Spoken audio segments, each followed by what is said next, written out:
After Effects has a number of different ways to push around color or do color correction on an image or a piece of an image.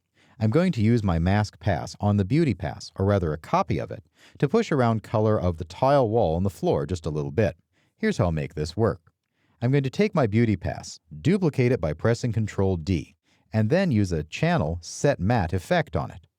I'll choose Effect, Channel, and Set Matte for this duplicate of the beauty. For the matte, I'll take it from my mask layer and use, let's say, the red channel initially.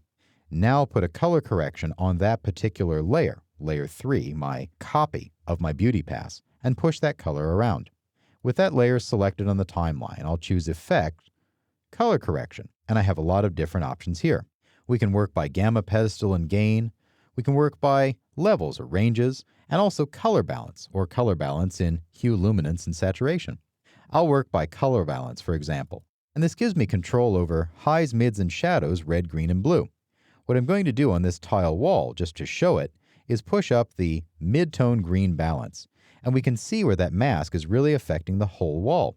Because I'm masking based exclusively on the red channel, and allowing this to be a normal blending mode as defined by the alpha channel for compositing, I can color correct this specific object.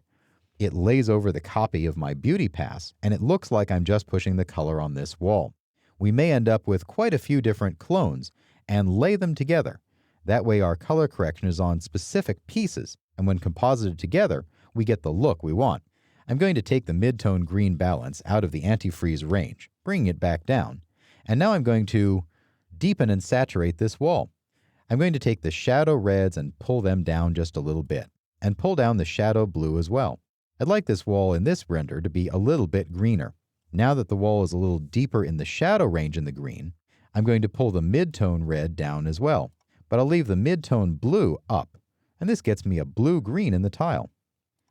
I've pushed around the color of just this wall using that mask. It's a really effective technique, and now I'll do it on the floor to deepen that terrazzo. I'm going to take this image and copy it, pressing Ctrl D to duplicate, and I'll switch over on this second copy, my Use Matte from the red channel to the green channel, and now my floor takes on a color.